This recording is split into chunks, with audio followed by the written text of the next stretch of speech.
లైలా నేను విశ్వక్సేన్ గారు వాళ్ళ నాన్నగారికి చెప్పామాట. రామ్ చరణ్ గారి ఎంగేజ్మెంట్ అప్పుడు అది బాగా వైరల్ కూడా అయింది. అది అప్పుడు హీరో గారు వస్తున్నప్పుడు ఒక మాట చెప్పాము, ఇతను పెద్ద స్టార్ అవుతారండి ఫ్యూచర్లో అని చెప్పి. అలాగే అయ్యాడు ఆయన. ఈ సినిమాలో వస్తున్నారు అనుకుంటా, వచ్చాక మాట్లాడితే బాగున్నాను. చిరంజీవి గారు ఇంకా రావడానికి కొంచెం టైం పడుతుంది. పృథ్వీ గారు మీరు కంటిన్యూ చేసేయచ్చు ప్లీజ్.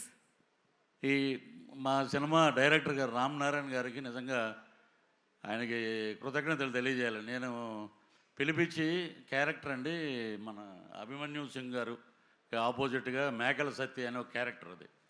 సో ఆ క్యారెక్టర్ మాకు క్లీన్ షేవ్ ఉండాలండి అంటే, సార్ మీరు క్యారెక్టర్ ఇచ్చారు, నేనేమో తమిళ్లో విక్రమ్ గారి సినిమాలో మెయిన్ విలన్ చేస్తున్నాను, ఆ గెడ్డం అది తీసేస్తే ఎలా సార్ అంటే, లేదండి ఇది వైట్ చేద్దాం అని చెప్పి ఆయన నాకు అద్భుతమైన అవకాశం ఇచ్చారు. అలాగే మా హీరో విశ్వక్సేన్ గారు కానీ, రామనారాయణ గారు కానీ, అలాగే కెమెరామెన్ గారు చాలా అద్భుతంగా చూపించారు. అభిమన్యు సింగ్ గారు అయితే దమ్కి మటుకు చాలా బాగా ఇచ్చారు. ఇంకోటి అది యాదృచ్ఛికంగా జరిగిందో ఇంకోటి జరిగిందో తెలియదు కానీ, సుమగారు మేకల సత్యాన్ని పట్టరండి అని చెప్పి తీసుకురమ్మంటాడు.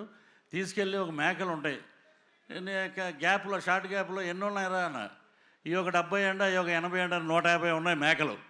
డైరెక్టర్ గారు ఏమండి 150 మేకలు ఉంటే లాస్ట్ సినిమా అయిపోయాక ఇంకో సీన్ ఉంది, నా బాంబరదలు రాగానే నన్ను రిలీజ్ చేస్తారు. కరెక్ట్గా లెక్కేస్తే 11 ఉన్నాయండి. ఇది ఏమిటో నాకు అర్థం అవ్వాలి. అలాగా మాకు అన్నీ అలాగా సినిమాలో బ్రహ్మాండమైన ఇన్సిడెంట్లు పెట్టారు. అలాగే ఈ సినిమాలో అభిమన్యు సింగ్ గారు అయితే నేను సెట్లో ప్రతిరోజు చెప్పేవాడిని, మీరు అసలు ఎనర్జీ లెవెల్ అద్భుతంగా చేశారండి. ఆయనతో కలిసి పనిచేయటం నిజంగా ఒక అదృష్టం. అలాగే విశ్వక్సేన్ గారు ఈ సినిమాలో ఆ లేడీ గెటప్లో 48 ఫ్రేమ్స్లో ఒక ఫైట్ ఉందమ్మా. మొత్తం సినిమా అంతా ఆ ఫైట్ అంతా అదే 48 ఫ్రేమ్స్లోనే అద్భుతం.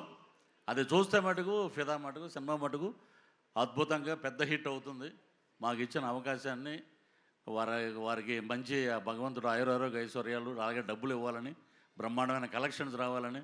మీరు అన్నట్టు కలెక్షన్ కింగ్ ఎదురుగుండానే ఉన్నారు అనిల్ గారు. నేను నిన్న కాకినాడలో చూసిన సినిమా ఇప్పటికీ రిలీజ్ రోజున ఉన్న జనమే ఉన్నారు.